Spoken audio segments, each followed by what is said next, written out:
I have just finished my first day playing Lightfall, and in today's video, I'll be giving you my first impressions.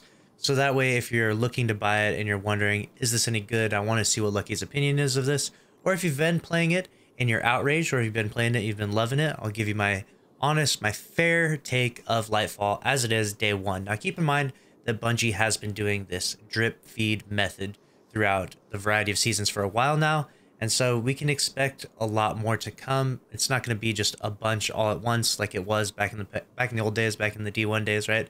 So I remember when King's Fall dropped, there was just like tons of exotics for an instant. And today we got like a couple exotics, right? There was not nearly as much in the first day now as we've had in the past, but that's the drip feed method. There might even be like a secret mission throughout this season. We don't know everything that's to come. We haven't even gotten to jump into the new raid, so it's very hard to judge the entirety of the season, but I want to give you my first impressions, of course, of the campaign.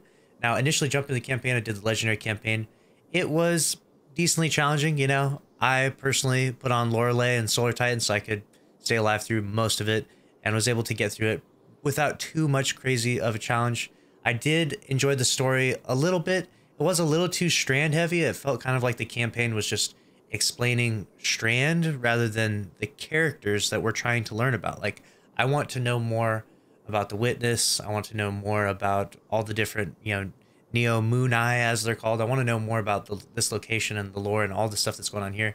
I don't really care about Strand. It was weird that Strand was tied into that. And when we compare this to the Witch Queen campaign, I definitely think it's fair to say that it falls short. If we were expecting the Witch Queen campaign standard to continue on, this is definitely not nearly as complete as that, not nearly as interesting or as spectacular, I would say, as the Witch Queen campaign. But is it a decent campaign in and of itself?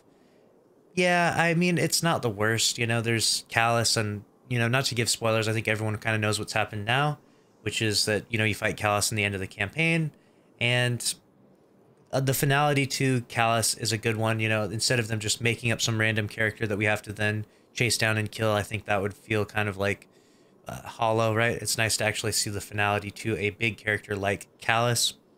So I liked it. I liked the story overall. And let me know in the comments below if you agree disagree with the campaign. If I had to give my fair rating of the campaign, it was like a 6 or 7 out of 10, and Witch Queens had to be like a 9 or 10 out of 10 for the Witch Queen to give a comparison. And then the Neo Moon and Destination we'll be talking about. I like the aesthetic. I like traveling around. I love, you know, being Spider-Man and using the Strand to fly around locations. But it does feel a little bit empty. It does feel a little hollow. Maybe with time, it'll wear on me more. You know, I've explored a good amount of it so far, but it feels quite empty. And it feels like there's not a whole lot to do. We did get the new exotics that we were able to get at this point in time.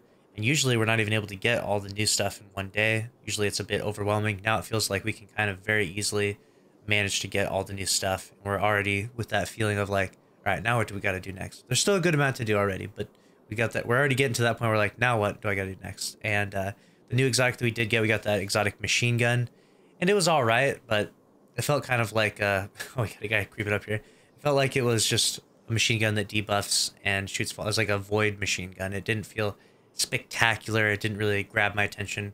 We're currently working on the exotic glaive. Hopefully that's a little more spectacular. I'm definitely looking forward to that. I've completed the quest as far as it can go at this point in time. So I think in like 2 days, or we'll see how long we're locked out of that one. Could be a few weeks, we'll get that exotic heavy glaive. Looking forward to that. They did lock us out of some of the Strand stuff because they were trying to make it so you can't get some of the good stuff until after the raid. But Strand is definitely very fun. It's fun flying around with the grapple. You would be lying if you said you didn't have some fun, especially if you grapple onto a Thresher or anything that's moving really fast at any point in time. Grapple onto a friendly Sparrow.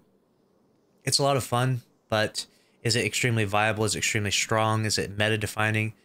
At this point, no, definitely not. Maybe after we get some of those new fragments, it will be a lot stronger. Only time will tell. But overall, my first day one impressions of what we have right now in Lightfall is, I don't know, I'd probably say like a 7 out of 10 is a fair rating. Let me know if you agree or disagree with that. I'm not like super impressed right now. I do think that it's going to be multiple layers. You know, it's like an onion, and by the end of the season, there will certainly be a lot more content, and maybe by the end, I'll rate it an 8 or maybe a 9. But at this point in time, I'm going to rate it a 7, maybe a 6. But that's a wrap on this video. Make sure to subscribe if you enjoyed. Smash the like button. I'll see you in the next one. Later.